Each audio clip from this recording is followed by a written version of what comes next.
Hey, looks like we're going this time. What's going on, guys? Third time's a charm. Tom Westerholm here, alongside Alex Francisco. We are going to be covering the Celtics and the Sixers tonight.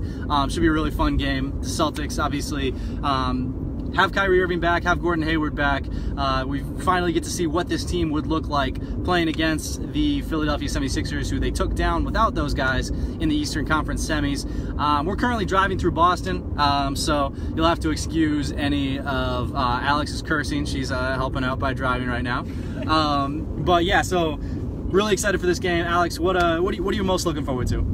Like you said, seeing this full team as a collective for the first time for hopefully, knock on wood, more than the 3 minutes we got to see it last year. I'm so uncomfortable with even like voicing that, but yeah, for sure.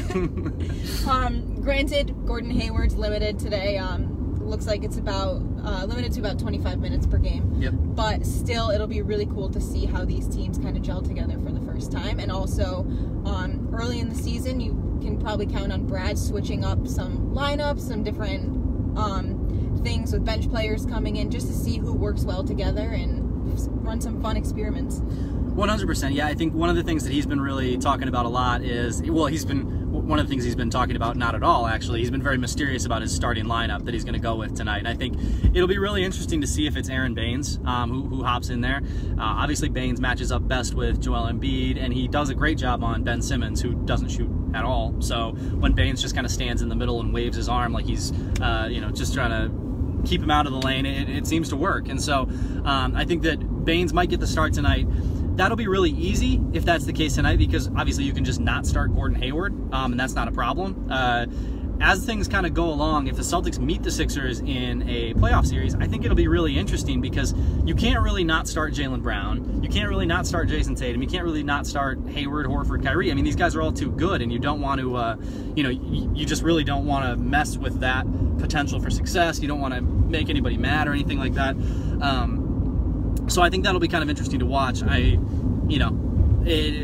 It might not be much of an issue, because you can always just, if you start a little bit poorly, you can always just take somebody out and throw Baines in there. But, especially if Embiid is just torching you early. But that's definitely going to be something to keep an eye on. Anyway, we're going to get into the matchup stuff in a little bit more, maybe talk about kind of the Eastern Conference and how that looks. Gordon Hayward is back. Like, that's going to be kind of a wild scene. I'm really excited to see it. How do you think the Garden is going to respond when he checks in for the first time? Oh, for sure it's going to erupt, I think. Yeah. By far. Yeah. Especially with Kyrie back on the floor, too. This is something that Celtics fans have been so patiently waiting for, 366 days since... 360, I want to say it's 363, because last year's opening night was October 17, and obviously today is October 16. Right. So yeah. So I guess 364 days to finally see this lineup on the floor in a regular season basketball game. Yeah, and I mean, look, Hayward looked really rusty in the preseason. I think it's fair to expect that. The guy's coming back. Been over a year. Exactly. He missed a year in his prime. That's not easy to come back from. He's talked about how healthy he feels, and that's fantastic. Obviously it's great that he feels good, but it was pretty clear that his shot was off. He wasn't super confident going in, around the basket. Defensively, he was in the right places, but guys were still kind of blowing by him. That's all to be expected, honestly. But it will be something to kind of keep an eye on, as we're watching this one. One thing that was really promising to me that we saw in that first preseason game is that he didn't seem like he was hesitant to especially make like that big defensive block he had the first preseason game. He went down, landed pretty hard right on that left angle. Right on it. But it seemed like he was still in that like natural basketball mindset where he's not thinking about his injury and he's just going up for stuff to contest stuff like that. So it doesn't look like the injury has given him any hesitation to try to be his normal self. Yeah. No, I agree with that. I think that I do think that he was hesitant. I think that it's good that he did stuff like that kind of risky stuff where you have to come down hard on that ankle a couple of times. You have to gain that confidence. You have to realize, like, okay, this thing is repaired, it's healed. Landing on it is not going to like re-break it, or it's not going to hurt. Like it's fine. Right. So I think that that's all super positive for him, and it'll be a process. I wouldn't be surprised if it takes him a month, 2 months, maybe 3 months to get like fully healthy. And that's kind of actually one of the reasons, we probably won't get into it here, that's one of the reasons why I'm a little bit hesitant on the Celtics over, which everybody is super confident about with that 59 wins. They're going to be trying to play Hayward back into shape, and you know, he might not be there yet. He might not be there for a while, but I think that by the time the playoffs roll around, that's not going to be an issue. He's going to be fine. The Celtics are going to be super happy to have him around, and I think that'll be a super positive. Alex is currently trying to change lanes on Storrow Drive, and it's successful. It's busy. All right, so Gordon Hayward's back. Kyrie Irving. It's weird because I think most people would say that Kyrie is the star of this team, or at least he's close. If he's not the star, he is the 1A, 1B star. I think it's really interesting that nobody is necessarily talking about him. Like, nobody's like, like Kyrie Irving's back tonight. It's like, no, like tonight is like Gordon Hayward's night. And I get it because, again, he's the, he's the guy that missed all of last year. But it's kind of wild that there's another all-star, potential all-NBA, guy who's going to be back on the floor for the first time tonight for the Celtics. Right, and it just goes to show and speak to their depth. It's wild. This team is wild. I guess what are you most looking forward to about seeing Kyrie back out there? Well, aside from playing with Gordon, and seeing how that goes, it'll be interesting. I'm looking forward to seeing how, because we didn't see Kyrie in that last Philly series, so I think that Kyrie on the floor is going to create some really, really tough matchups for Philly. It's going to be very difficult to contain them. Yeah, it's going to be interesting because Markelle Fultz is back out there for Philly, so he's going to be tasked. I don't know what he's tasked with. I mean, that poor kid, like, he's coming back in, after a year of having the yips. They called it a shoulder injury. I'm going to call the entire country criticize everybody his shot. Just watching guys like with their phones out and like just videotaping him from the jump. Like that guy's had a tough go of it. And his first game back, he's going to be tasked probably with Kyrie, right? Because you can't put him on Jalen. Jalen's too big. You can't put him on Tatum. Tatum's too big. I guess maybe you could try to hide him on Hayward and hope that Hayward isn't that healthy. But it's like, no matter how you look at it, I think it's just on Philly's side, it's just a matchup nightmare. Yeah, there's some really tough matchups. Especially with how the Celtics shift so much. Like, what do you even prepare for? Yeah, 100%. And, Philly tried to address some of those issues because that's actually what, when you go back and you watch the tape, that's what killed them in the Eastern Conference semis is the Celtics could get any switch they wanted, and all of a sudden, you got Marco Bellinelli trying to check Jason Tatum, and that's a nightmare. I mean, you got, all these guys trying to, even J.J. Redick on, like, Marcus Smart. Smart just took him into the post and just, bruised him down there. So it's, you kind of hesitate to be like, the Celtics are way better than Philly. They beat them in 5, and now they've got all their guys back.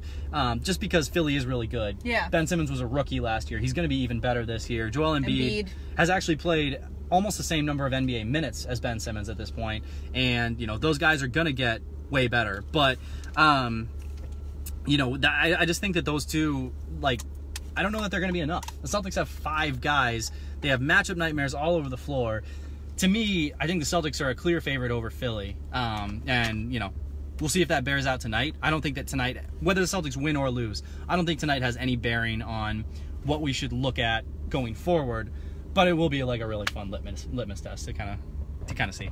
Right. Yeah, the Celtics, especially lately in practice, I know they're the first people to say, like, listen, we look incredible on paper, but it's not going to be as simple as anyone thinks. And they're kind of Brad Stevens won't even admit that they look incredible on paper. Right. That being said, though, I'm really struggling to kind of think about, like, they're relying on Fultz a lot for offensive production. Like, I don't know how they're really going to generate a lot of offense having, I don't know, just a lack of shooters on their team with this Celtics defense. Yeah, it's, I mean, that's the biggest problem, I think, with their projected starting lineup, because the guy who's not starting anymore is J.J. Redick. And good Lord, I mean, that guy was the best player on Philly's team for stretches during the playoffs. I mean, the Celtics have answers for, like, everybody else, but there's just not really a way to have an answer for a guy who can sprint around screens the way he does, who only needs, like, this much separation to, start hitting threes. I mean, Redick is a real problem for anybody, and just putting him on the bench feels a little risky. We'll see. I think you're right about Fultz, offensively being in that lineup. Like, the floor spacing, if he doesn't have a really legit three-point shot, and not just like he hits it every once in a while, like a legit one where people have to really respect him, it's going to be tough. There's currently an argument going on in our, or not an argument, but a contentious debate, a turf war going on in our Facebook comments here. We have our guy Nick O'Malley saying that we've upgraded from jaywalking to Alex driving. We have our boss. Is that an upgrade though? Well, we have our boss Jim Pignatello asking who Jay is, and saying if this doesn't end with carpool karaoke, he's going to be so disappointed. Oh, don't even. Sorry, Jim. You're going to be disappointed. And then we have Chris Lehan saying that Jay is the king. I don't know which Jay they're talking about. I assume it's Jay Williams. Meredith says that I shouldn't break you, so I'll do what I can. All right, so one last thing we'll probably hit on here before we wrap this up.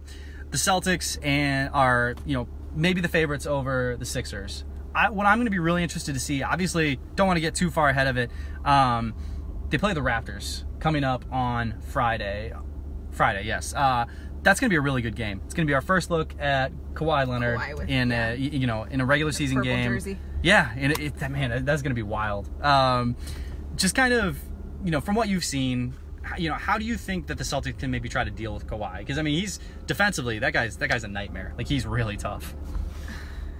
It's correct. Definitely speechless. Like, it's just, he's Kawhi. You know what I mean? Yeah. Like, personally, one of my favorite players in the league. I respect it. He's just, I think personally on both sides of the floor too, like, he's just so good. Like, it's definitely going to be, I personally think the addition of him to the Raptors is a bigger hurdle in the East right now than Philly for sure. I agree. Your thoughts on that? I'm sorry about the sun, everybody. I'll bring it down here.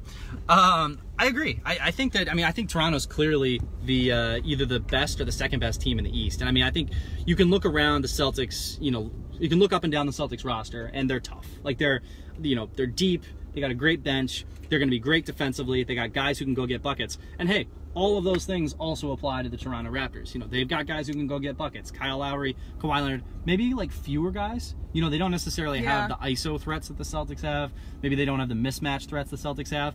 But their bench is super deep. They brought back Fred VanVleet. That guy's really good.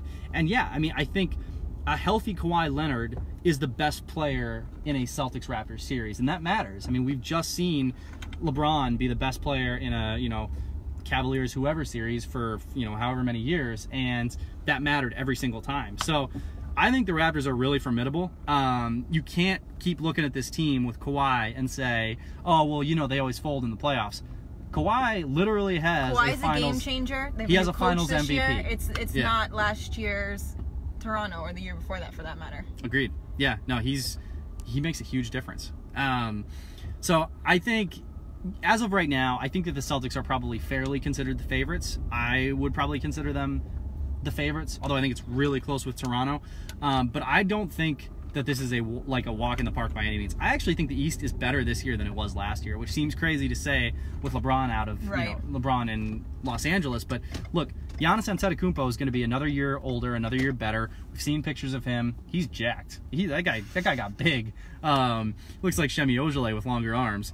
And they've got a better coach. They've got Mike Budenholzer, who's really good. And I think they're going to be a problem. And then I think when you just look at Toronto and Philly, the East is going to be really fun. And we get a preview of that tonight. That's going to be awesome. It's NBA basketball is back.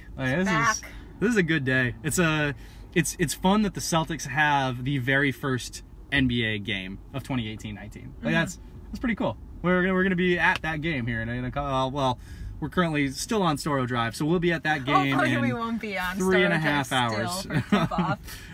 But yeah, so we'll have tons of coverage. Make sure you follow our YouTube channel, Boston Celtics on Mass Live, and make sure you check out all of our coverage. We'll have a ton of stuff.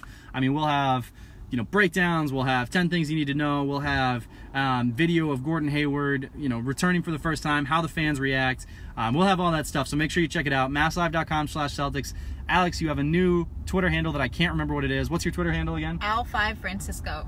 Make sure to follow Alex. I'm Tom_NBA, and we will talk to you guys later.